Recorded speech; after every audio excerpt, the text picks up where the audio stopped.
मैं डॉक्टर अनेक गांधी साहब का परिचय रिविजन के बाद में करवाऊंगा, क्योंकि जब तक हमारे सभी पदाधिकारी भी जुड़ जाएंगे और हमें सौभाग्य है कि हमें आपका समागम प्राप्त हो रहा है।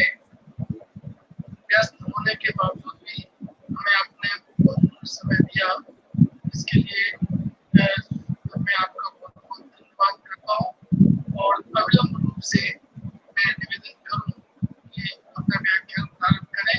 एक आवश्यक सूचना है कि ये तुरंत लाइव चलता है और मैं लिंक शेयर कर देता हूँ, तो जो उनसे नहीं जुड़ पा रहे बाई चांस वो यूट्यूब पे लाइव देख सकते हैं।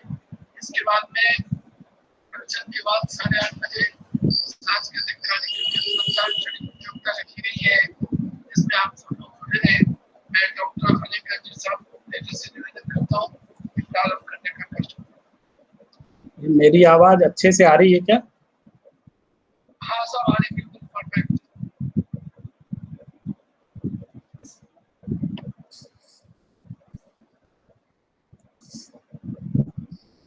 नमः श्रीवर्धमानाय मेधूतकलिलात्मने सालोकानां त्रिलोकानां यद्विद्यादर्पणायते अनन्तधर्मणस्तत्त्वं पश्यन्ति प्रत्यगात्मनः अनेकान्तमयी मूर्ति नित्यमेव प्रकाश्यताम् धम्मो मंगलमुक्किट्टम् अहिंसा संयमो तपो देवावीतं नमस्सन्ति जस्य धम्मे सयामरो जस्य धम्मे सयामरो रम्यूढबद्धमानं परमपारं जिनन्ति शुद्धेन वोक्षामिरयणसारं सायारणयार्धं मीनम्।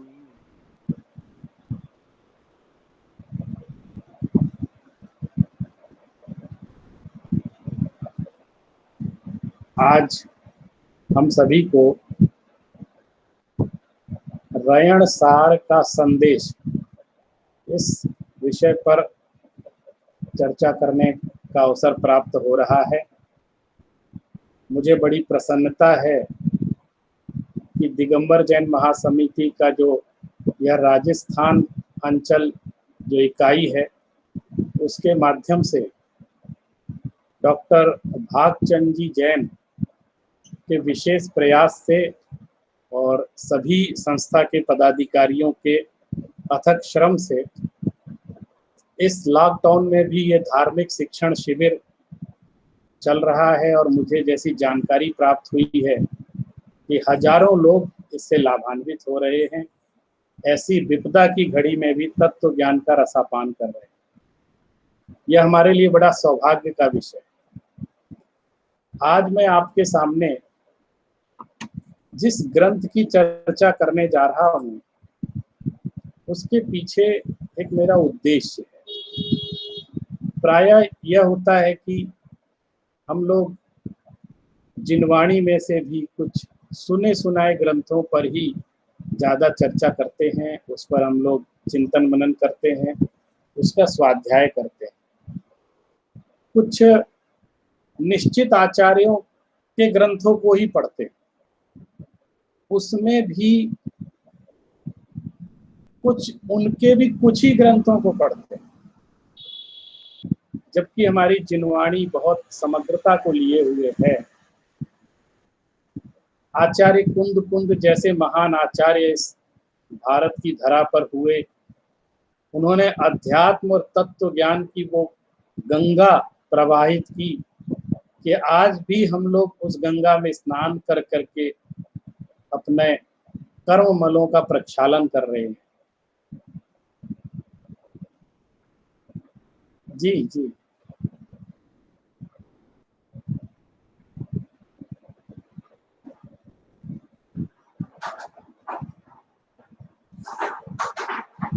हेलो, मेरी आवाज आ रही है ठीक?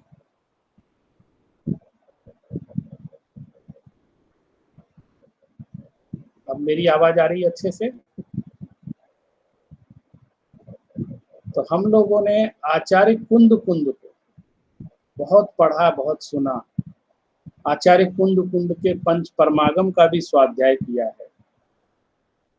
आप देखिए, आचार्य कुंद कुंद के पंच परमागमों में भी प्रायः समय सार, प्रवचन सार और ज्यादा से ज्यादा नियम सार, इन 3 ग्रंथों का ही स्वाध्याय सामान्य रूप से होता है। पंचास्तिकाय ग्रंथ पर भी बहुत कम स्वाध्याय होता है। अष्टपाहुड़ पर तो बहुत ही कम स्वाध्याय होता है, और उसके अलावा वारसाणुपेक्षा पर स्वाध्याय होता है। हम ये देखें कि आचार्य कुंद कुंद के समग्र ग्रंथों का अध्ययन, अध्यापन हम करते हैं कि नहीं करते।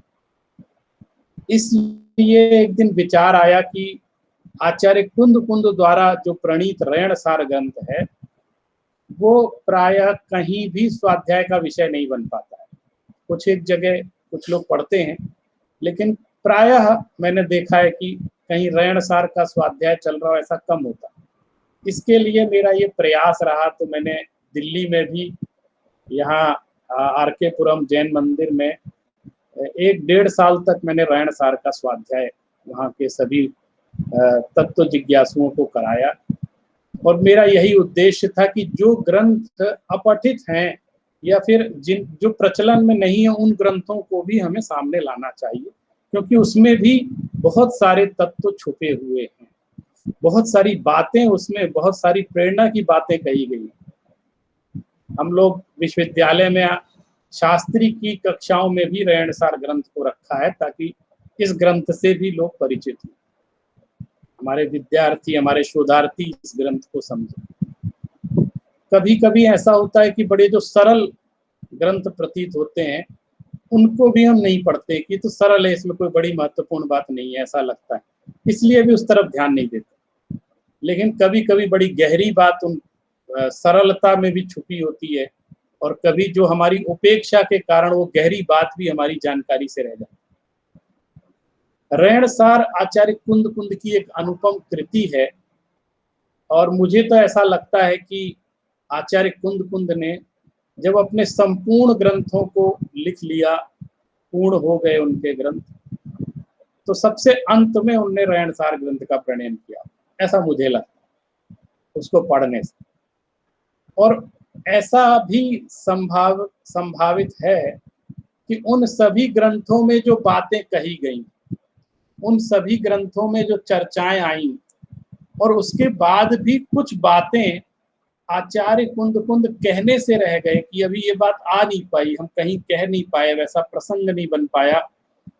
तो ऐसा लगा कि उन सभी जो बातें छूट गई थी हर ग्रंथों में, छूट गई मतलब वहां वैसे प्रसंग नहीं आ पाए, वैसी बातें नहीं आ पाई, तो उन्होंने उस सबकी बातें जो उनकी बच गई थी कहने से, उन सबको कहने के लिए एक ग्रंथ का संकलन किया, एक ग्रंथ बनाया, उसका रचना की, जिसको हम रैणसार ग्रंथ कह सकते हैं। एक मोटिवेशनल ग्रंथ है, आप ये समझ लीजिए।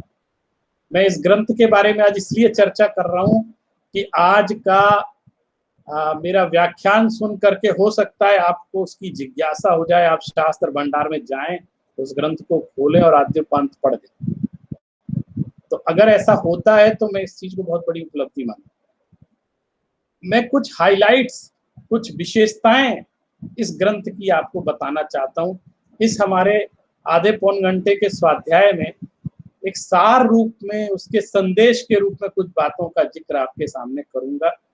आप उसको ध्यान पूर्वक सुनेंगे तो आपको पता चलेगा कि कितनी महत्वपूर्ण बात इस ग्रंथ में छुपी है और कही गई।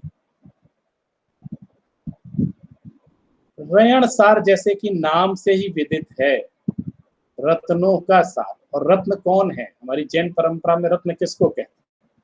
त्रिरत्न को ही रत्न कहते हैं। सम्यक दर्शन, सम्यक ज्ञान, सम्यक चारित्र, जो मोक्ष मार्ग है, ये 3 रत्न ही रत्न है। फिर इन 3 रत्नों का सार, जैसा कि आचार्य कुंद के सभी ग्रंथों में लगभग सार सार, प्रवचन सार, नियम सार, समय सार, सार शब्द हर एक में आया। तो उसी तरह उन्होंने भी कहा कि रत्नत्रय का सार बताने का प्रयास किया और कहा रयण सार इस ग्रंथ का नाम। मैंने अपने मंगलाचरण में भी अंत में उसी की गाथा को बोच्छामि रयण सारम, इस ग्रंथ का नाम वे स्वयं अपने मंगलाचरण में कर रहे हैं। रमिऊण बड्ढमाणम परम पाड़म जिड़म तु सिद्धेण वोक्षामि रयण सारम सायारणयार धम्मीणम। प्रतिज्ञा भी मंगलाचरण के अंदर क्या कि वे श्रावक और मुनि की चर्चा इस ग्रंथ में करेंगे। श्रावक और मुनि ये श्रमण संस्कृति के दो पैर हैं जिनसे ये परंपरा चलती है। अतः इस परंपरा को अक्षुण्ण रखने के उद्देश्य से, इन दोनों के उद्देश्य से इस ग्रंथ को रचा गया है। मुनि को उद्देश्य में रखा गया, श्रावक को उद्देश्य में रखा गया, और यह उद्देश्य रखा उन्होंने कि चूंकि ये दोनों ही श्रमण संस्कृति के संवाहक हैं, इसलिए इनको इनके कर्तव्यों के प्रति सतर्क किया जाए। ये प्रधान उद्देश्य आचार्य कुंद का इस ग्रंथ के माध्यम से। तो हम इसे श्रावकाचार का ग्रंथ भी कह सकते हैं, मूलाचार का ग्रंथ भी कह सकते हैं, क्योंकि इसमें श्रमणों की भी बहुत समीक्षा की गई है, श्रावकों की भी समीक्षा की गई है, उन्हें उपदेश दिया गया है, उनके व्यक्तित्व के विकास की बातें बहुत सारी बतलाई गई। और प्राय जो हमारे प्रश्न होते हैं अन्य ग्रंथों को पढ़ते समय, उनकी भी बहुत सारी जानकारी, उनका समाधान इस ग्रंथ में हमको प्राप्त हो। इस ग्रंथ में कुल 167 गाथाएं, 167 गाथाएं, ज्यादा गाथाएं नहीं है। और किस प्रकार हमें रत्नत्रय का पालन करना चाहिए, उस पूरे विषय का प्रतिपादन बड़े ही संजीदगी के साथ इस पूरे ग्रंथ में उन्होंने व्यक्त किया। और एक विशेषता और भी है, आपको ये ग्रंथ ऐसा नहीं लगेगा कि आगे से अंत तक एक ही विषय चल रहा है या कोई सीक्वेंस जैसा है, वैसा भी आपको दिखाई नहीं। आप ग्रंथ को उठा लिए, प्रकीर्णक जैसे कहते हैं ना, गुलदस्ता है, बहुत सारी फूलों को मिला करके गुलदस्ता बना दिया जाता है, उसमें भिन्न भिन्न तरह के फूल होते हैं। तो गुलदस्ता किस तरह से सुंदर दिखलाई देता है और कितना मनमोहक होता है, वैसा ही यह रयणसार ग्रंथ। उन्होंने विभिन्न विषयों को लेकर के गुलदस्ता तैयार किया। अब कभी इस ग्रंथ को उठा करके कोई भी पेज खोल लीजिए, कोई भी पृष्ठ खोल लीजिए और किसी भी एक गाथा को पढ़िए, तो आपको ऐसा महसूस नहीं होगा कि हमने पिछली गाथा नहीं पढ़ी तो मुझे कोई कमी है, या अगली गाथा नहीं पढ़ी तो कोई कमी रहेगी। आपको वो गाथा संपूर्ण रूप से वो प्राप्त हो जाएगी, उसमें जो अर्थ है ऐसा लगेगा कि आपका आज का स्वाध्याय पूरा हो। अगर आपके पास बहुत कम समय है पढ़ने के लिए तो एक गाथा पढ़ लीजिए। ऐसा है इस ग्रंथ की ये विशेषता, और उसमें पूरे रत्नत्रय के विषय को प्रतिपादित किया गया है। मैं एक एक बिंदु लेते हुए आपके सामने चलूंगा ताकि एक बार में आपको एक ख्याल आ जाए कि इस ग्रंथ की क्या विशेषता है। सबसे पहले इस ग्रंथ में चप्पे चप्पे पर, कदम कदम पर सम्यक दर्शन की अनिवार्यता की बात कही और उसका लक्षण भी बतलाया है, और लक्षण ऐसा बतलाया कि हमारे और आपके ऊपर बिल्कुल फिट बैठता है। आपने अनेक लक्षण पढ़े होंगे, अनेक ग्रंथों में अनेक लक्षण देखे होंगे, लेकिन बहुत सारी बातें करने के बाद भी आपको कहीं ना कहीं ये महसूस होता होगा कि ये चीज मुझ पे डायरेक्ट अप्लाई नहीं हो रही है। लेकिन ये ग्रंथ ऐसा है कि इसमें ऐसे ऐसे लक्षण बतलाए, आपको लगेगा ये तो मेरी घटना है, मेरे जीवन की घटना है, स्वयं मेरे अंदर घटित होता है। आपका आत्मीय संवाद करता हुआ ये ग्रंथ आपको प्रकट करता है। आपको ऐसा लगेगा आप अपनी आत्मा से बातें कर रहे हैं, आपको ऐसा लगेगा कि आप स्वयं से बातें कर रहे हैं इस ग्रंथ को पढ़ते समय, क्योंकि इसमें किसी और की नहीं, अपनी ही कहानी है। हमारी खुद की गलतियों की समीक्षा है। ऐसा लगता है कि कोई सदगुरु हमें कान पकड़ करके हमको समझा रहे हैं कि तू अभी भी समझ जा, अभी भी समझ जा। कहीं कहीं तो ऐसी शब्दावली का प्रयोग किया है जैसे कोई गुरु जी हमको समझाते हैं। आपको जम रुचे जे तम कुज्जा, जो जो जैसा रुचे वैसा करो। इतना हमने आपको समझा दिया, तत्व तो समझा दिया, सार समझा दिया, इसके बाद भी तुमको जैसा रुचे सो करो। परेशान होकर भी कई गाथाएं लिखी गई। ऐसा लगता है कि उस समय आचार्य थक गए होंगे, लग रहा होगा क्या करें, कितना समझाएं, तो अंत में जैसा तुम्हें रुचे वैसा करो। हमने तो आपको हित और अहित की बात बता दी और सत असत की बात बतला दी, सम्यक तो मिथ्यात्व की चर्चा समझा दी। अशुभ भावों से बंद होता है, शुभ भावों से पुण्य बंद होता है, अशुभ भावों से पाप बंद होता है, शुभ सुख को देता है, अशुभ जो है दुख को देता है, ये सब हमने समझा दिया। नहीं, इसकी बात भी आपको जो रुचे सो करो, ऐसी ऐसी बातें भी गाथाओं में कही। सबसे पहले उन्होंने सम्यक दर्शन की अनिवार्यता पर बल दिया है और इसके लिए एक ही नहीं दर्जनों गाथाएं इसके अंदर दी गई हैं जो सम्यक दर्शन को अनिवार्य, सबसे पहला काम सम्यक दर्शन। अच्छा, उसको कहने का उनका अंदाज भी बड़ा निराला है। मैं कुछ बातें आपको बतलाता हूं। जैसे गाथा नंबर 10 में वो कहते हैं कि दान, पूजा, शील, उपवास, व्रत, ये सारी क्रियाएं यदि सम्यक दर्शन से युक्त हैं तो मोक्ष सुख का कारण। अब ध्यान से सुनना, सम्यक दर्शन से युक्त हैं, अगर सम्यक दर्शन पूर्वक की जा रही है तो मोक्ष सुख का कारण है, नहीं तो उसके बिना ये दीर्घ संसार का, ये सिर्फ संसार ही नहीं बल्कि दीर्घ संसार का कारण बन जाती। इतनी बड़ी बात।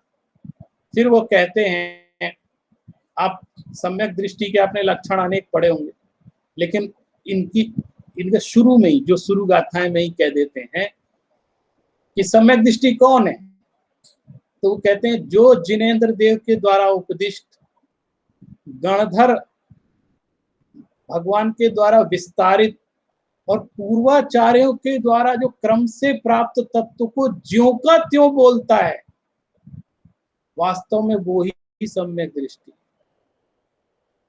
आपने कभी ऐसा सम्यक दर्शन का लक्षण सुना है? सम्यक दृष्टि वो कह रहे एकदम नो इफ नो बट, जैसा याथा तथ्यम तथा च अविपरीतात्, जैसा है वैसा ही यदि आचार्य जैसा कह रहे हैं तो वैसा ही बोलोगे ज्यों का त्यों, तभी सम्यक दृष्टि हो, अन्यथा मिथ्या दृष्टि हो। और मिथ्या, उसी में कुदिष्टि का लक्षण, मिथ्या दृष्टि का लक्षण कहते हैं कि ऐसा व्यक्ति जो अपने मति श्रुत ज्ञान के बल पर स्वच्छंद होकर कुछ भी बोलता है वह मिथ्या दृष्टि है। इस बात को क्यों कहा आचार्य ने, इसके पीछे अगर गहराई में जाएंगे तो पता लगेगा। ऐसा लगता है कि आचार्य कुंद के काल में भी कुछ लोग ऐसे थे जो जिन वचनों के अनुसार प्रतिपादन नहीं करते थे, इसलिए उन्होंने सम्यक दृष्टि और मिथ्या दृष्टि के लक्षण में ये बातें घटित की कि जो श्रुत परंपरा से हमें प्राप्त तत्व है, जो पूर्वाचार्यों के अनुक्रम से जो हमको प्राप्त हुआ है परंपरा से, उसके अनुसार यदि हम बोलते हैं तो हम सम्यक दृष्टि हैं, सम्यक वक्ता हैं, अन्यथा मिथ्या वक्ता हैं, मिथ्या दृष्टि।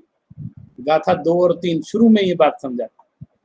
फिर देखिए, ऐसा बोलते हैं जो शक्ति के अनुसार जिनेंद्र भगवान की पूजा करता है और मुनियों को दान देता है वो सम्यक दृष्टि। देखिए, सम्यक दृष्टि की कितनी व्यवहारिक परिभाषाएं इस ग्रंथ में समझाई गई हैं, आपको अपने से जुड़ती हुई सी प्रतीत होंगी कि हम इन परिभाषाओं से स्वयं को जोड़ पा रहे हैं। और एक देखिए, थोड़ा क्रांति भी की उसमें आचार्य ने। हमने श्रावक के 6 कर्म के बारे, 6 कर्तव्यों के बारे में सुना है, हम लोग उसकी अक्सर चर्चा करते रहते हैं कि दान पूजा करना, श्रावक के जो 6 कर्तव्य हैं उनकी चर्चा करते हैं।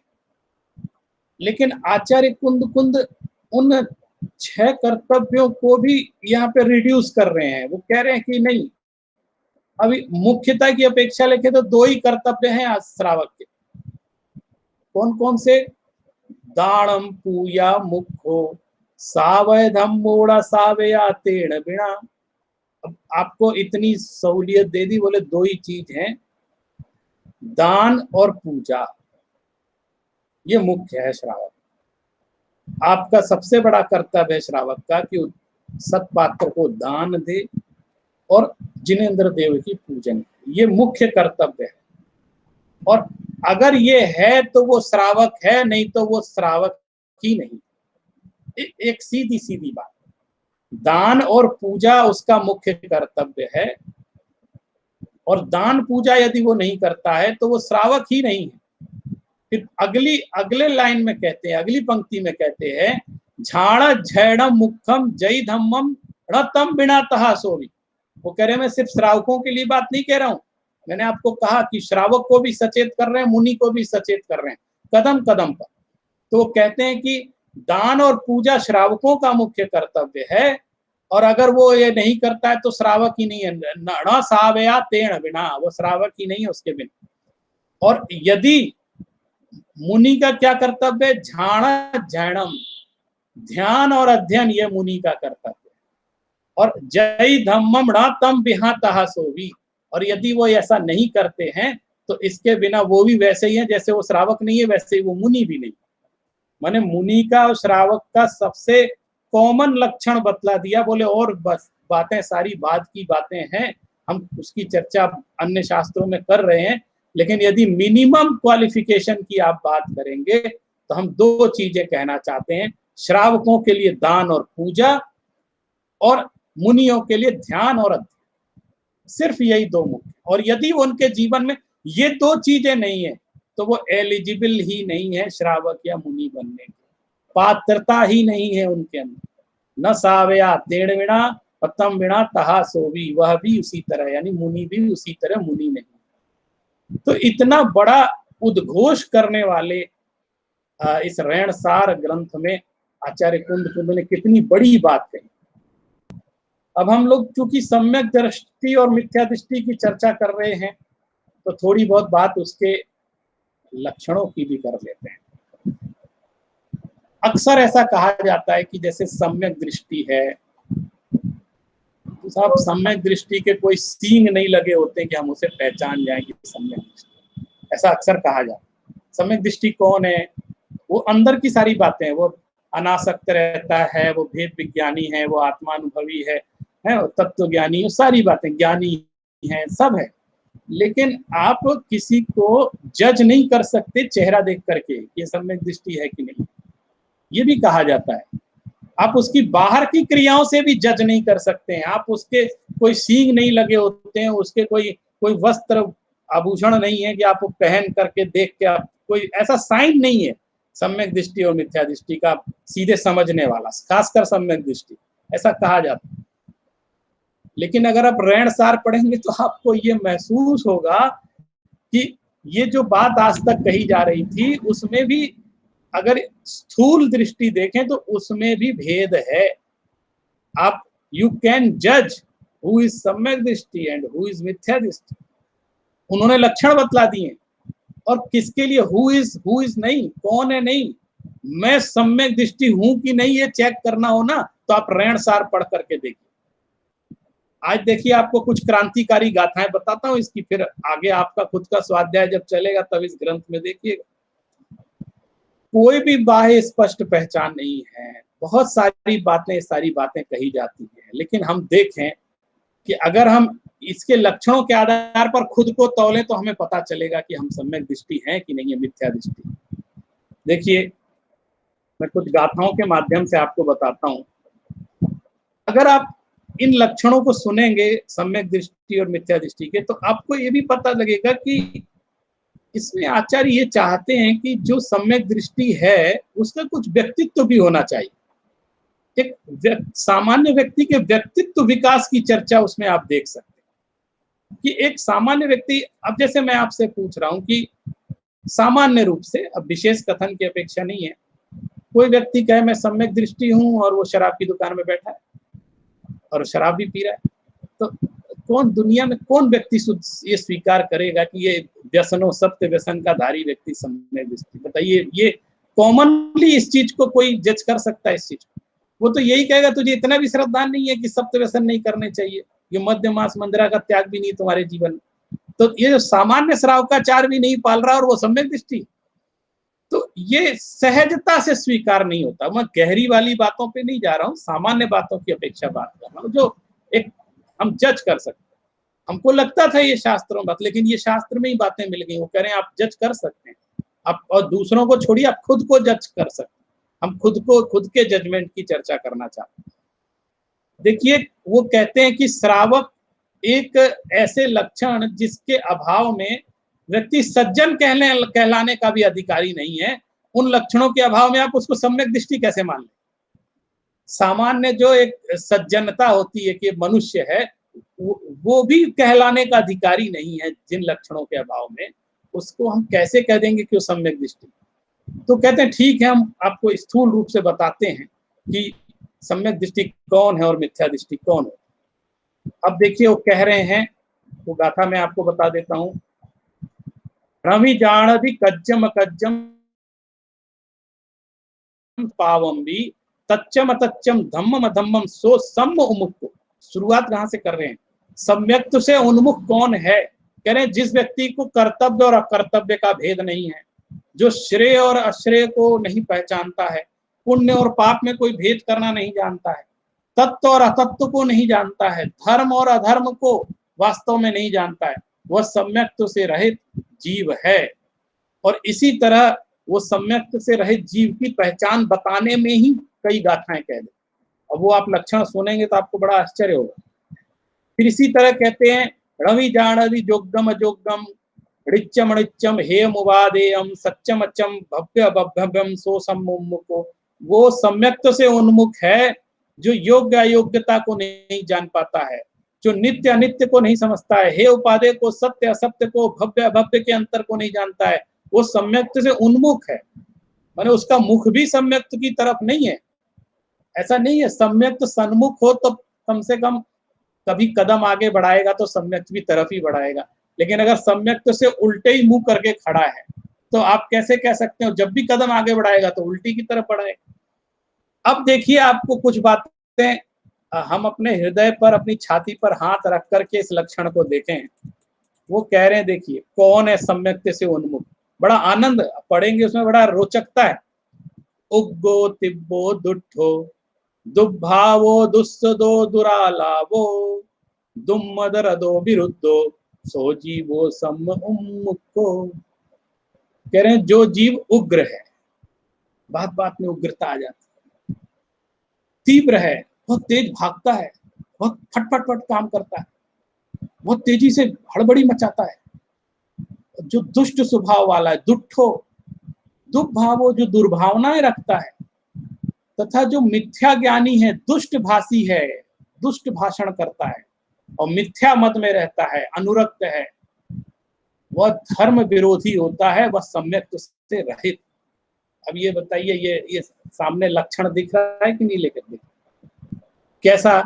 उग्र, बात बात में उग्रता। वो कह रहे हैं ये सम्यक दृष्टि का लक्षण नहीं है, निश्चित रूप से मिथ्या दृष्टि। इसके अंदर इतनी उग्रता कहां से रही? तीव्र, तीव्रता का लक्षण आप जानते हैं। बहुत हमको कभी कभी लगता है कि बहुत स्पीड से दौड़ भाग के काम करने वाले व्यक्ति बड़े अच्छे होते हैं। आप अगर शास्त्र को पढ़ेंगे तो आप देखेंगे कि बहुत अधिक तीव्रता बहुत तीव्र कषायों का परिणाम होता है। आप देखिए स्वर्ग में नीचे नीचे के स्वर्गों के देव और ऊपर ऊपर के देव स्वर्गों के देवों में उनकी गति मंद रहती है, वो तो आराम से चलते फिरते हैं, और नीचे वाले बड़े उछलते कूदते हैं। आप उनका देखिए, पूछिए इसमें फर्क क्यों? बोले इनके कषायों का फर्क है। इनकी मंद कषाय होती है ऊपर वालों की, तो वो आराम से सहजता से बातें, और जिनकी नीचे वाले देवों की कषाय तीव्र होती है तो वो खूब इधर उधर नाचते रहते हैं, ऐसे कभी इधर जाएंगे उधर जाएंगे, शांति से नहीं बैठते। तो कह रहे हैं जो तीव्रता है ना, ये तीव्र कषाय का लक्षण है। इतना ज्यादा उग्र होना, तीव्र होना और दुष्ट स्वभाव वाला होना, इस तरह की बातें। तो हम अपने छाती पे हाथ रख करके ये बातें देख सकते हैं कि यदि तत्व ज्ञान समझने के बाद भी, अनंत स्वाध्याय करने के बाद भी, देव दर्शन पूजन करने के बाद भी इस स्वभाव में यदि हमारे परिवर्तन नहीं हुआ है तो बहुत बड़ी कमी हमारे भीतर है। ये एक व्यक्तित्व का लक्षण है कि अगर इस तरह की खोटी प्रवृत्ति हमारे व्यक्तित्व में है तो कितना हमारा व्यक्तित्व का विकास, इसका मतलब अभी तक नहीं हो पाया है और हम सम्यक दर्शन की तरफ आगे नहीं बढ़ पाए। एक गाथा और बताता हूं, वो भी बड़ी आनंद का। खुद्दो रुद्धो रुठो अनिठ पिसुणो सगव्यो सूयो गायण जायण भंडण दुस्सणशीलो दुसम उन्मुक्तो। गाथा 44 है, कभी देखिएगा आप इसको। ये तो और भी गजब कह रहे हैं। खुदो जो क्षुद्र है, क्षुद्र किसको कहते हैं? जो बड़ी छोटी सोच वाला, बड़े छोटे हृदय वाला व्यक्ति। अरे इतना हृदय, वसुधैव कुटुंबकम उदार चरिता नान्तु वसुधैव कुटुंबकम। जो उदार चरित्र वाले होते हैं उनके लिए पूरी वसुधा ही परिवार होती, लेकिन जो क्षुद्र होते हैं वो ये तेरा ये मेरा इतनी छोटी छोटी बातों में फंसे रहते हैं। रुद्र प्रकृति के जो होते हैं, जो अनिष्टकारी होते हैं, अनिष्ठो पिसुड़ो, जो चुगली करने का काम, इधर से उधर भिड़ाने का काम करते हैं, घमंडी हैं, सगव्यो सूयो, ईर्ष्यालु हैं, ईर्ष्या करते हैं। और गजब की बात सुनिए, गायन जायण भंडण, जो गाना बजाना करते हैं। अब आप देखिए, ये इसको जितने भजन गाने वाले हैं और जितने गीत गाने वाले, वो इसको सुन करके बड़े परेशान हो जाएंगे। ये क्या कह दिया, गाना बजाना, मांगना, याचना करना, भीख सी मांगते रहना, इस टाइप के। आपको मालूम है ये जो राजाओं के यहाँ या ये कौन सी जाति के लोग होते थे, वो सिर्फ गाना गा के पैसे कमाते थे और वो उनकी प्रशंसा करते रहते। तो राजा लोग ऐसे लोगों को अपने पास रखते थे ताकि उनकी 24 घंटे प्रशंसा होती है। तो वो श्लोक लिखते थे, गीत लिखते थे, गाथाएं लिखते थे, उनकी प्रशंसा करते थे और राजा उनको पैसा देता रहता। तो और भी करें इस तरह के लोग। और मैंने तो कई बार ये भी अनुभव किया है कि जो इस तरह की प्रवृत्ति में ज्यादा उतर जाते हैं, वो शास्त्र की प्रवृत्ति से थोड़ा से हट जाते। ये भी प्रैक्टिकली प्राय देखा गया।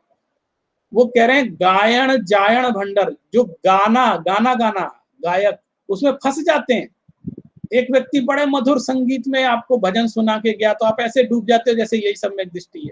फिर पता चला उसको कुछ सम्यक दर्शन से मतलब ही नहीं, वो तो जैन भी नहीं है।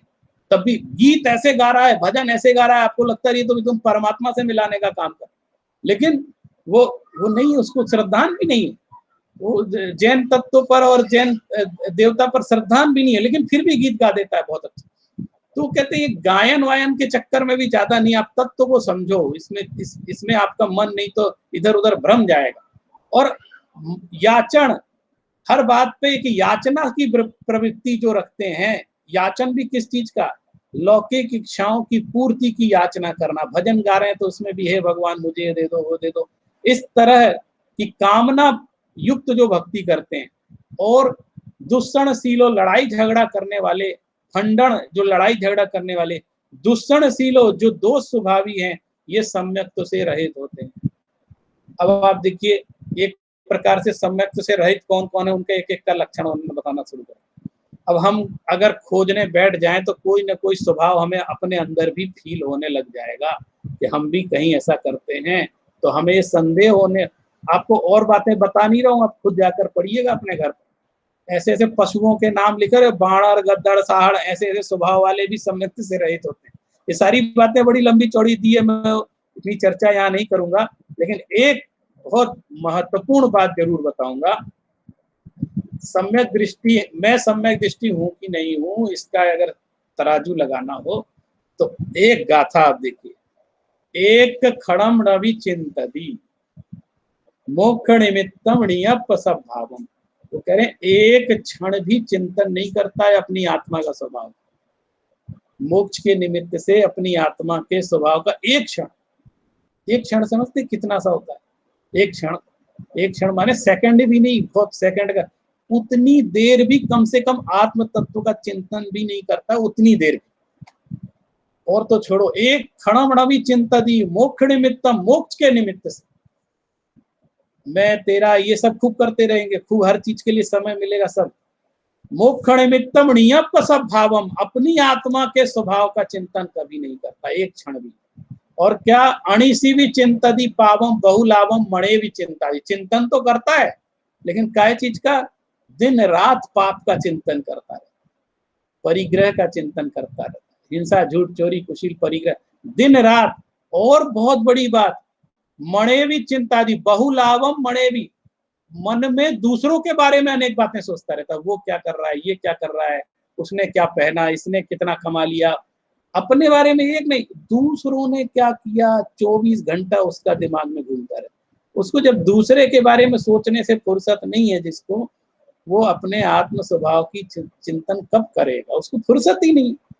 तो कह रहे हैं वो है मिथ्या दृष्टि, जिसको एक क्षण अपनी आत्मा के बारे में सोचने की फुर्सत, एक क्षण अपने लिए देने तैयार नहीं है वो खुद की आत्म स्वभाव के लिए, मोक्ष के निमित्त से। यानी अपनी आत्मा की आराधना करने का एक क्षण भी जिसके पास नहीं है, एक क्षण भी नहीं दे पाता है, उसको ये मैं मुमुक्षु हूं ये कहना ही छोड़ देना चाहिए। क्यों नाम धरने की क्या आवश्यकता है, उसको तो मैं जैन हूं ये कहना भी छोड़ देना चाहिए। क्यों? क्योंकि जैन का लक्षण ही है जिन्होंने इंद्रियों को जीत लिया, जिस हमारे लक्ष्य हैं वो, और एक क्षण भी फुर्सत नहीं है। तो वो कहते हैं ऐसी बातें जो सोचता रहता है दूसरों के मन में क्या है, वो सम्यक्त से रहित जीव है। तो इस तरह बहुत प्रकार की बातें उन्होंने अनेक दृष्टि से बतलाई है। आप जब ग्रंथ पढ़ेंगे तो आपको बड़ा आनंद आएगा। मैं तो सिर्फ उसके कुछ हाइलाइट्स आपके सामने प्रस्तुत कर रहा हूं ताकि इस ग्रंथ के बारे में एक बहुत बड़ी बात, दान की दृष्टि की बात और निर्माल्य की चर्चा भी इस ग्रंथ में बड़ी महत्वपूर्ण की गई। उसकी भी एक एक बात बताता हूँ। दान के विषय को बड़े कैसे देना चाहिए, क्या करना चाहिए, आहार दान क्या होता है, आहार दान की प्रक्रिया कैसी होती है, उसकी बड़ी गंभीरता से उसका चिंतन प्रस्तुत किया है आचार्य कुंद ने। वो एक नई दृष्टि भी दी है। और देखिए बड़ी बात क्या है, जहां एक तरफ वो कह रहे हैं कि दान के लिए पात्रता अनिवार्य, यानी सुपात्रता के निर्णय के बिना दान नहीं देना चाहिए, ये बिल्कुल डंके की चोट पे बात कह रहे हैं। जहां ये एक तरफ ऐसा कहते हैं, उसके पहले एक बात बहुत महत्वपूर्ण कह देते हैं जो उनकी इस बात से टैली नहीं करती, लेकिन आपको लगेगा कि ये क्या कह दिया, इसका मतलब वो बहुत अनिवार्य है। वो दूसरी तरफ ये प्रकरण प्रारंभ होने के पहले ही सतर्क कर देते, देखो इधर मत सोचना। एक बहुत बड़ी बात वो मुनिराजों के आहार दान के लिए करते हैं। वो कहते हैं दाड़म भोयण मेत्तम दिन्नई धन्नो हवे ईसायारो पत्ता पत्त विशेषम सद्दन।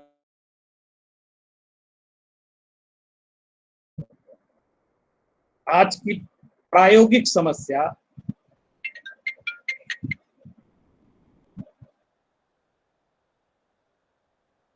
तो नहीं, माइक तो खुला है, आ रही है आवाज? हाँ कोई बात नहीं, एक सेकंड में शुरू करूँ। ये शिखा के पापा से कह दो मुझे फोन नहीं करें, कट रहा है, उनके नंबर पे लगा। तो दाड़म भोयण मेत्तम बहुत बड़ी गंभीर बात कह रहे हैं। वर्तमान में ये बहुत देखा जाता है कि मैं मुनि राजों को आहार नहीं दूंगा, ये मुनि ठीक नहीं है, ये इन मुनि में ऐसा है वैसा, ऐसे विचार करके मुनि राजों को आहार देने में संकोच करते हैं। उनके लिए ये गाथा है। ये कह रहे हैं श्रावक का काम है भोजन मात्र देना। दाड़म भोयण मेत्तम दिन्नई धन्नो हवे सायारो। श्रावक का काम क्या है? भोजन का, आहार का दान देना, उससे ही वो धन्य हो जाता है। फिर कह रहे हैं पत्ता पत्त विशेषम संदंसणे किम बिहारेण।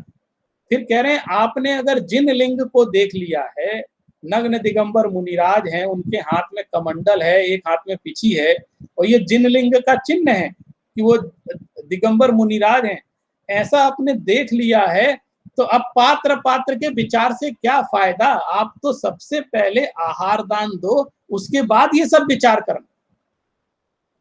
आहार दान के समय इस विचार करने की आवश्यकता नहीं। जैसे हमारे नगर में, हमारे मंदिर में कोई मुनिराज आए, हम उन्हें जानते भी नहीं है कौन है, आए, अब विहार करके आए हैं, आहार का समय हो गया है, अब आप वहां ये विचार करने बैठेंगे पात्र है कि नहीं पात्र है, क्या है, बोले वो सब बाद में देखना, पहले मुनिराज को आहार कराओ भक्ति। सबसे पहला क्या कर्तव्य है श्रावक का? सबसे पहला कर्तव्य उनको आहार दान दो, भक्ति पूर्वक, नवदा भक्ति पूर्वक उनको आहार कराओ। पत्ता पत्त विशेषम संदंसणे किम बिहारे। माने आपने जब जिन लिंग को देख लिया, अब आपको विचार करने से कोई फायदा नहीं है, अब पहले नंबर आप आहार दान कीजिए, ये श्रावक का कर्तव्य। तो ये एक बड़ी क्रांतिकारी गाथा आज के परिप्रेक्ष्य में हम लोग देख सकते हैं। ऐसी गाथा आचार्य कुंद कुंद लिख रहे हैं, और ये भी परिस्थिति, आज की परिस्थिति के अनुसार भी ये बड़ी मार्मिक गाथा है। एक और बात बड़ी महत्वपूर्ण वो कहते हैं, जैसे मुनिराज अगर हमारे यहाँ पधारे हैं तो वो उनको यदि कोई रोग है या कोई समस्या है, बड़ी गर्मी है, ठंड है, कुछ भी है, तो मुनिराज तो कभी ये नहीं कहेंगे मुझे आहार में क्या लेना है क्या नहीं लेना, ये तो कभी निर्देश नहीं देंगे। अब ये श्रावक को ही इतना विवेक रखना पड़ेगा कि इनकी चर्या के अनुकूल कौन सा आहार इनके लिए पथ्य है, कौन सा आहार इनके शरीर के अनुकूल रहेगा, ये विचार करना पड़ेगा। तो कोई ये बात कह सकता है कि सब जब तक वो बताएंगे नहीं मैं कैसे समझूं, उनको खांसी है, ये वो जब तक कहेंगे नहीं, उनकी तबीयत ठीक नहीं है, तो ये हम कैसे समझेंगे? तो मूर्ख है वो श्रावक, क्योंकि उन्होंने एक उदाहरण दिया है कि इस लोक में माता और पिता गर्भ स्थित शिशु का, तत्काल गर्भ से उत्पन्न शिशु का बड़ी सावधानी से पालन करते हैं। वो कुछ कहता नहीं है, गर्भस्थ शिशु और उत्पन्न जो छोटे शिशु होते हैं वो अपने मुख से कुछ कह नहीं पाते उनको क्या पीड़ा हो रही, लेकिन माँ और बाप अनुमान लगा करके कि इस समय इसका पेट दर्द कर रहा है, इसकी पीठ दर्द कर रही है, इसके दांत दर्द क्या हो रहा है, उसको विचार करके ही उसको आहार कराते हैं, उसको भोजन देते हैं। वो बच्चा कह नहीं पाता है, तो बोले उसी तरह मुनिराज का भी ध्यान रखना चाहिए श्रावकों को कि वो सदा आलस से रहित होकर मुनियों की प्रकृति जानकर वैयावृत्ति करनी चाहिए। स्वयं इतना विवेक श्रावक के अंदर होना चाहिए। एक बात उन्होंने दान के ही प्रकरण में निर्माल्य के संदर्भ में कही, बहुत गजब की बात कही कि जीर्णोद्धार, प्रतिष्ठा, जिन पूजा, तीर्थ यात्रा, दान को जो चोरी से भोगता है वह नरक के दुख को भोगता है और संसार में अनेक बीमारियों को भोगता है। उन बीमारियों का मैं नाम नहीं लेना चाहता हूँ, आजकल सब जानते हैं कितनी तरह की बीमारियां होती, उन्हें एक एक चीज के नाम कि आपकी इतनी बीमारी, उसके कारण कहीं ऐसा तो नहीं कि हम निर्माल्य का भोग कर रहे हैं। और वर्तमान पर मैं कुछ कहना नहीं चाहता हूँ, लेकिन दुनिया जानती है कि क्या क्या हो रहा है, लेकिन किसी को भय नहीं है इन चीजों का, जो डरता नहीं है, मैंने कहा क्या कमीशन खाना है, क्या करना है, इन चीजों से घबराने कोई घबरा नहीं रहा है, डर नहीं रहा है, उसको लगता है सब हमारे वश में है। लेकिन यहाँ आचार्य सतर्क कर रहे हैं कि हमें कितनी सावधानी से समाज की सेवा करनी चाहिए और कहीं ऐसा ना हो कि हमें निर्माल्य का दोष लग जाए। दान के पैसे का, दान की सामग्री का कैसा उपयोग होना चाहिए उसकी बात करते हैं। अब कुछ ही दिनों बाद श्रुत पंचमी का महोत्सव हमारे समक्ष आ रहा है, तो एक श्रुत की आराधना की प्रशंसा भी उन्होंने जमकर की है और कहते हैं ज्ञान की आराधना के बारे में कि दुर्ग के बिना जैसे राजा की, और दान और दया के बिना जैसे श्रावक की, और जीव के बिना जैसे शरीर की शोभा नहीं होती है, उसी प्रकार ज्ञान से रहित तप की भी शोभा नहीं होती। अकेले तप करेंगे नहीं, ज्ञान के बिना तप की भी शोभा नहीं होती है। बहुत जोरदार बातें, और भी बहुत सारी बातें मैं आपसे कह सकता हूँ, मुझे थोड़ा समय की भी मर्यादा बता दीजिएगा कब तक लेना है, क्योंकि एक दो पॉइंट और हैं, नहीं तो मैं संपन्न करूंगा। ले सकते हैं। एक बहुत बढ़िया बात कहते हैं कि ज्ञानाभ्यास से रहित जीव को निश्चय से ध्यान नहीं होता। ध्यान के लिए ज्ञानाभ्यास बहुत आवश्यक, ज्ञान की, और जब तक ज्ञानाभ्यास नहीं करेंगे कर्मों का क्षय नहीं होगा और उससे मोक्ष भी नहीं होगा। अभी देखिए बहुत सारे असंख्य कई श्रावक ऐसे देखे जाते हो, कहते हैं हम कुछ नहीं कर सकते, हम प्रक्षाल कर लिया, अब इससे ज्यादा हम कुछ नहीं कर सकते, मंदिर के हाथ जोड़िया, दर्शन करे, इससे ज्यादा मेरे बस की नहीं, ऐसे बोलते हैं। वो कह रहे हैं क्या, जब तक ज्ञानाभ्यास नहीं करोगे तब तक गाड़ी आगे नहीं बढ़ेगी, क्योंकि ध्यान के बिना कर्मों का नाश नहीं होगा, और कर्मों का नाश नहीं होगा तो मोक्ष नहीं होगा, और उस ध्यान के लिए ज्ञान बहुत आवश्यक है। कितनी बड़ी अनिवार्यता की बात कहते हैं। श्रुताभ्यास के बिना सम्यक तप नहीं होता, गाथा 92 में कह दिया। और कहते हैं ज्ञान से ही ध्यान की सिद्धि होती है। आप ध्यान करना चाहते हो ना, उसको ज्ञान का अभ्यास आपको करना पड़ेगा। और बहुत बढ़िया बात कह रहे हैं एक गाथा 151 में कि श्रुत की भावना करो, उसकी भावना करो। हमारे पास श्रुत पंचमी आ रही है ना, तो हमें श्रुत की भावना करनी चाहिए। क्यों? कह रहे श्रुत की भावना से 3 चीजें एक साथ सध जाती हैं। बड़ी गंभीर बात है 151 नंबर की गाथा में। इससे तप, संयम और वैराग्य तीनों हो जाते हैं श्रुत की भावना करने से। ये बड़ी कमाल की बात उन्होंने कही। इसलिए कहते हैं जिनेंद्र वचनों का अभ्यास परमात्मा के ध्यान का कारण बन जाता है। इसलिए हमको प्रवचन सार का यानी जिनेंद्र भगवान के वचनों का अभ्यास अवश्य करना चाहिए। एक बड़ी प्रिय गाथा है, वो मैं सुनाता हूं आपको, मुझे बड़ी पसंद है। इसकी सूक्ति भी बनती है, जैसे अध्ययनमेव झाड़म, अध्ययन ही ध्यान है। ये 90 नंबर की गाथा में आया है। ध्यान क्या है? बोले अध्ययन ही ध्यान है इस समय। तो वो पंचम काल में आप कहते रहा इस समय पंचम काल चल रहा, हम क्या कर सकते क्या कर सकते, तो वो आपको समझा दे। देखो सुनो, ये काम कर सकते। अध्ययनमेव झाड़म पंचेन्द्रियगहम कसायम्पि तत्तो पंचम याले भवेण सारभासमेव कुज्जाः। देखो आप कोई भी काम करोगे ना, पाप में फंसे बिना रहोगे। संसार का कोई भी काम कर लो, कितने ही बचोगे। काजल की कोठरी में कैसे भी सयान हो जाए, दाग तो फिर लागे तो लागे तो लागे, कैसे भी सयाना चले जाए, क्योंकि काजल की कोठरी है, चारों तरफ पाप ही पाप है। आप कितने भी बच के रहो, आप रह नहीं सकते। तो वो कह रहे हैं कि देखो पंचम काल में मैं एक बात आपको सलाह दे रहा हूँ, अध्ययनमेव झाड़म, अध्ययन ही ध्यान है। अब डूब जाओ शास्त्रों में, उसका अर्थ निकालो, उसको पढ़ो, उसकी भावना भाव, क्योंकि उससे 2 लाभ होते हैं। एक तो पंचेंद्री का निग्रह हो जाता है। जैसे अभी आप शांति से अगर ये श्रुत की चर्चा सुन रहे हैं तो आप पंचेंद्री के विषयों से बचे हुए उतनी देर, अपना उपयोग इसमें लगा रहे, तो पंचेंद्री का निग्रह। और अब जब तत्व की बातें सुनते हैं उस समय तो कम से कम कसायों में मंदता आती है, उस समय विचार करते हैं। तो देखे कह रहे हैं कि पंचेंद्री का निग्रह होता है और कषायों का भी निग्रह होता है। ये 2 काम एक साथ हो जाते हैं सिर्फ अध्ययन करने से। और तत्तो पंचम याले पवयण सार भासमेव कुज्जा, इसलिए पंचम काल में प्रवचन सार यानी श्रुत का, भगवान के द्वारा बताए गए उपदेशों का, जिनागम का, उसका ही अभ्यास करो, एकमात्र उपाय है। कितनी बड़ी बात इन्होंने यहाँ पर कह दी।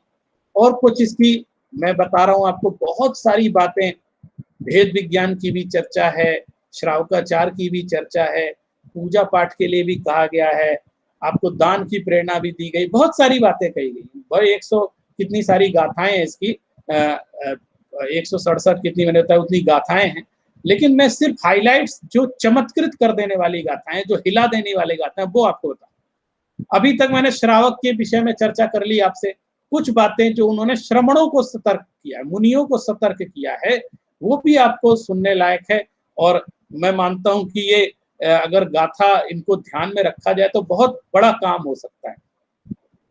वो एक बहुत बड़ी बात कहते हैं कि सम्यक्त से रहित कौन है? अरे लोय व्यवहार पौरा, जो लोक व्यवहार में प्रवीण रहते हैं वो सम्यक्त से रहित रहते हैं। अब देखो कितनी बड़ी बात, जे पावारंभ रया कसाय जुत्ता परिग्रह सत्ता, लोय व्यवहार पौरा ते साहु सम्मुक्ता। जो साधु पाप और आरंभ में रत हैं, कषाय युक्त हैं, परिग्रह में आ सकते हैं और लोक व्यवहार में पटु हैं, वे साधु सम्यक दर्शन से रहित। कितनी कड़काई से बात को आचार्य कुंद कह रहे हैं। और बहुत कई तरह की बातें उन्होंने, प्रसिद्ध हैं, जिन्होंने अष्टपाहुट पढ़ा होगा, देखा होगा कि कुंद आचार्य कैसे बेधड़क होकर के बातें कहते हैं। वो देखिए एक बात कहते हैं कि आचार्य कुंद ये बात जानते हैं कि आत्म उन्मुख साधु अपनी आजीविका चलाने के लिए, भक्तों को लुभाने के लिए, धन संग्रह आदि करने के लिए जादू करते हैं, टोना करते हैं, तंत्र मंत्र झाड़ फूंक, इन सब कामों में फंस जाते हैं और यश कीर्ति वैभव में फंस जाते हैं। तो उन सब साधुओं को इससे दूर रहने की प्रेरणा दी है। वो कहते हैं इससे श्रमणत्व तो दूषित होता है। ज्योतिष बेजा मंतो जीवणम वायवस्य व्यवहार।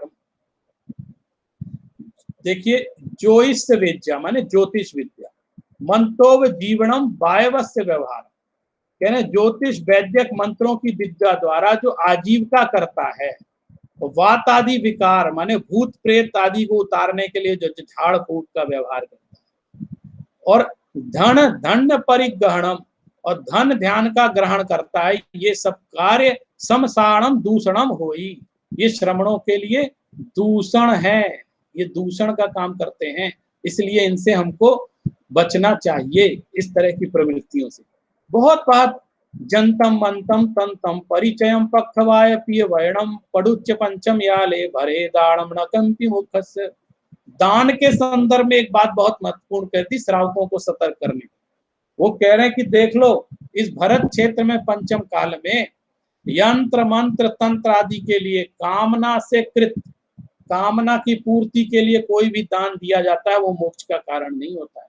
साफ की मैंने दो टूक बात समझाने वाली बात आचार्य कुंद कुंड यहाँ पे कह रहे। तो इस प्रकार इसके दुरुपयोग से बचने की भी सलाह, कि ताकि तंत्र मंत्र यंत्र का दुरुपयोग ना हो और उसके माध्यम से इस तरह माने अध्यात्म से रहित होने की अवस्था ना आए, इस दृष्टि से आचार्य कुंद कुंद ने उधर भी बहुत कुछ बातें समझाई हैं। गाथा 105 में कहते हैं कि श्रमणों को आत्म प्रशंसा, अपने महिमा मंडन और पर निंदा से बचना चाहिए। उनके व्यक्तित्व के लिए चर्चा है। श्रमणों को क्रोध कलह याचना करके नाराज होकर कभी आहार ग्रहण नहीं करना चाहिए। श्रमणों को बहुत ज्यादा लोक व्यवहार में पटु और मग्न नहीं होना चाहिए। उनको अभिमानी ईर्ष्यालु नहीं होना चाहिए। श्रमणों को बाचाल संग का विरोधी गुरुकुल से रहे राजा तथा धनाढ्य लोगों का सेवक नहीं होना चाहिए। और सबसे बड़ी बात, श्रमणों को श्रुताभ्यास कभी नहीं छोड़ना चाहिए। उनको कभी आत्म भावना से च्युत नहीं होना चाहिए। इसके साथ उन्होंने गुरु की महिमा, गुरु भक्ति की महिमा, इस तरह की बहुत सारी बातें हमको आचार्य कुंद कुंद ने रैणसार ग्रंथ में समझाई है। मुझे विश्वास है कि इस ग्रंथ को जो कि चलन में नहीं रहता है प्रायः, मैं मानता हूं कि हम हमारे जिनवाणी के अंश हैं, जिनवाणी का भाग है, तो हमको सभी ग्रंथों का स्वाध्याय करना चाहिए, उनके महत्व को समझना चाहिए। और पूरे ग्रंथ का सार ये है कि हमको सम्यक दर्शन पूर्वक ज्ञान और चारित्र हो, तभी वह सम्यक की प्राप्ति होती है। सभी सम्यक चारित्र कहलाता है, तभी सम्यक ज्ञान कहलाता है। और श्रावक अपने कर्तव्यों से च्युत ना हो, मुनि भी अपने कर्तव्यों से च्युत ना हो, उन्हें सतर्क करते हुए दोनों को ही सीख देते हुए आचार्य कुंद कुंद ने रैण के सार, रत्नों के सार स्वरूप इस एक रत्नों के गुलदस्ते को हमारे सामने प्रस्तुत किया है, जिसका स्वाध्याय करके हम अपना मोक्ष मार्ग प्रशस्त करते सकते हैं, अपने जीवन व्यवहार को सुधार सकते हैं, श्रावकाचार का पालन कर सकते हैं। तो इसी मंगल भावना के साथ कि हम इस ग्रंथ का स्वाध्याय अवश्य करेंगे, इसको समझेंगे, इसको पढ़ेंगे, पढ़ाएंगे। मैं आज की अपनी वाणी को यहाँ विराम देना चाहता हूँ। नमो जिडाणम।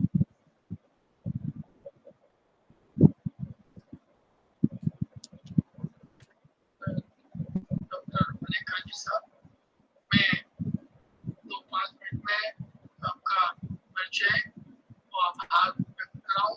ये बात इसलिए बोलते क्योंकि मेरे पास पैसे ज्यादा ज्ञान कब खिलाओगे। इसके बाद सांस्कृतिक कार्यक्रम है, उनको बच्चों को बेचैनी होने के ज्ञान कब खिलाएंगे। मैं हमारे स्वाध्यायी रतन लाल जी गंगवाल साहब हैं और हमारे अंचल के